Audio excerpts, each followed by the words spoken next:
Warren Buffett once said, "It doesn't matter how bad the times are or how bad the economy is. People are always willing to exchange money for the service and value of an expert." So the question becomes, how does one become an expert? Well, if you look at the board, you see the word I've written up here called Shoshin, and we'll come back to this here at the end. I want you to think about this here for a moment as if this drawing is your brain. Now, obviously, I'm not the greatest artist, and this doesn't look like a brain, but let's just say that this is a brain. The question becomes, the average brain is very cluttered. Why? Because we feed our brain so many different things. We want to know everything about everything, right? We want to know 1% of our brain is trying to learn about history. Another percent is trying to learn about social media.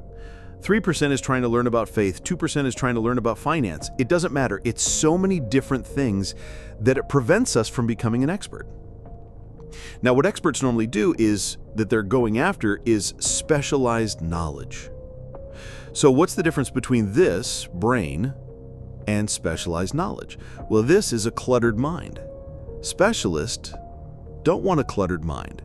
They focus their attention on normally one subject. The less the subject, the more specialized you become.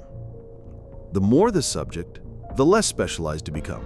So if you do this, you eventually become an expert because your mind is consumed only by trying to master one subject. Now, quickly you become an expert is purely on the speed of how quickly you feed yourself information and retain it.